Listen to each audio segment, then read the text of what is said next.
क्या आपको कभी ऐसा महसूस हुआ है कि जिंदगी की भागदौड़ में मन शांत नहीं रहता? दिमाग हमेशा किसी ना किसी चिंता में उलझा रहता। क्या आप जानते हैं कि केवल 10 दिन की एक मेडिटेशन साधना आपके जीवन में बड़ा बदलाव ला सकती है?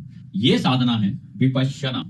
आम आदमी पार्टी के राष्ट्रीय संयोजक भी 10 दिन की विपश्यना साधना पर गए हैं। पंजाब के होशियारपुर से 11 किलोमीटर दूर आनंदगढ़ में धम्म ध्वजा विपश्यना केंद्र में विपक्षी बीजेपी के नेता इसे वीआईपी विपश्यना करार दे रहे हैं। खैर, राजनीति अपनी जगह, लेकिन हम आपको बताएंगे कि विपश्यना आखिर है क्या, आप इसे कैसे कर सकते हैं, कहां से कर सकते हैं और इसके क्या क्या फायदे हैं। सबसे पहले जानते हैं कि विपश्यना आखिर है क्या। दरअसल ये ध्यान की एक प्राचीन विधि है जिसे करीब 2500 साल पहले गौतम बुद्ध ने सिखाया था। इसका मतलब होता है कि जो चीज जैसी है उसे वैसा ही देखना। कहते हैं ये आत्मनिरीक्षण और मानसिक शुद्धि की एक तकनीक है जो व्यक्ति को जीवन के दुखों को तटस्थ भाव से देखना सिखाती है। विपश्यना के फायदे क्या हैं? तनाव और चिंता से मुक्ति, मन की एकाग्रता, आत्म नियंत्रण, बेहतर नींद, मानसिक शांति, शारीरिक और मानसिक स्वास्थ्य में सुधार, जीवन में संतुलन और सकारात्मकता, ये इसके फायदे गिनाए जाते हैं। अब जानें कि विपश्यना कैसे की जाती है। इसमें आपको किसी मंत्र, मूर्ति या बाहरी चीजों पर ध्यान केंद्रित नहीं करना होता। आपको केवल अपनी प्राकृतिक सांसों पर ध्यान देना होता है और अपने शरीर की संवेदनाओं को महसूस करना होता है। यह ध्यान की एक वैज्ञानिक विधि है। इसमें आपका मन और शरीर धीरे धीरे गहरी शांति की अवस्था में पहुंचते हैं।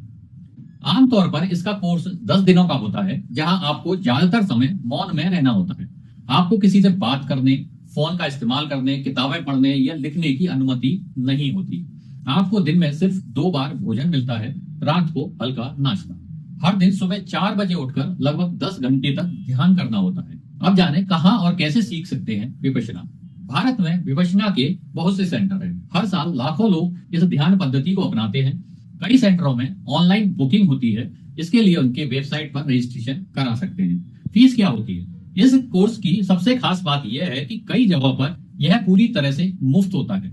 ये सेंटर केवल डोनेशन से चलते हैं। जो लोग इस साधना से लाभ महसूस करते हैं वे अपनी इच्छा से दान दे सकते हैं, लेकिन कोई अनिवार्य शुल्क नहीं होता। चाहे आप किसी भी धर्म, जाति या पृष्ठभूमि से हो, यह पद्धति सभी के लिए है। अब ये सवाल कि विपश्यना करना क्या आसान है? सुनने में ये थोड़ा अटपटा लग सकता है, लेकिन असल में यह एक कठिन साधना है। 10 दिन तक मौन रहना, किसी से बात ना करना और रोज 10 घंटे तक ध्यान करना, इसे करने वाले बताते हैं कि यह आसान कतई नहीं होता। लगातार कई घंटों तक एक ही मुद्रा में बैठना शारीरिक रूप से भी चुनौतीपूर्ण होता है। इसके अलावा आपको अपने भीतर की बेचैनी, डर, अव्यवस्थित विचारों का भी सामना करना पड़ता है। लेकिन जो लोग इस कठिनाई को पार कर लेते हैं वे एक असीम शांति और मानसिक स्पष्टता का अनुभव करते हैं। वैसे केजरीवाल की बात करें तो वह इससे पहले भी कई बार विपश्यना करने जा चुके हैं। क्या उनकी विपश्यना और राजनीति का आपस में कोई कनेक्शन है? ये सवाल इसलिए कि चुनाव के बाद, किसी विवाद के बीच या बड़े राजनीतिक फैसलों से पहले केजरीवाल का विपश्यना करने का एक पैटर्न बन चुका है। क्या यह ध्यान के जरिए खुद को रिफ्रेश करने का तरीका है या फिर एक तरह से रणनीतिक पॉलिटिकल डिटॉक्स? जाने केजरीवाल इससे पहले कब कब विपश्यना करने गए हैं। साल 2013 जब आम आदमी पार्टी ने पहली बार चुनाव लड़ा तो केजरीवाल नतीजों से ठीक पहले विपश्यना से लौटे। उनकी पार्टी 70 में से 28 सीटें जीतकर कांग्रेस के साथ दिल्ली में सरकार बनाने में कामयाब रही, लेकिन 49 दिन के बाद केजरीवाल ने इस्तीफा दे दिया था। साल 2014 के लोकसभा चुनाव में केजरीवाल ने नरेंद्र मोदी के खिलाफ वाराणसी से चुनाव लड़ा था, लेकिन हार गए। नतीजे घोषित होने से ठीक पहले वे विपश्यना सेंटर में चले गए थे। 2016 में जब दिल्ली हाईकोर्ट ने फैसला सुनाया कि दिल्ली उपराज्यपाल के प्रशासनिक नियंत्रण में केंद्र शासित प्रदेश बनी रहेगी और इसे राज्य का दर्जा प्राप्त नहीं होगा, उस वक्त भी केजरीवाल विपश्यना साधना में लीन थे। सितंबर 2017 में दिल्ली के बवाना विधानसभा उपचुनाव में पार्टी की जीत के बाद केजरीवाल महाराष्ट्र में 10 दिन के लिए विपश्यना करने गए थे। इसके बाद सितंबर 2021 में चंडीगढ़ नगर निगम चुनाव में पार्टी के चुनाव लड़ने से कुछ समय पहले केजरीवाल ने जयपुर में विपश्यना की थी। 2022 के आखिर में आपने दिल्ली नगर निगम चुनाव में 250 में से 134 सीटें जीती थी। उसके बाद गुजरात के विधानसभा चुनावों में 5 सीटें जीतकर खाता खोला था। इसके बाद भी विपश्यना केजरीवाल करने गए थे। साल 2023 के अंदर में ईडी ने जब पूछताछ के लिए बुलाया था तब केजरीवाल विपश्यना के लिए पंजाब रवाना हो गए थे। अब एक सवाल ये कि क्या सिर्फ केजरीवाल ही विपश्यना करने जाते हैं? कांग्रेस नेता राहुल गांधी भी विपश्यना करने जा चुके हैं। 2015 में वह 57 दिनों के एक सीक्रेट ब्रेक में गए थे।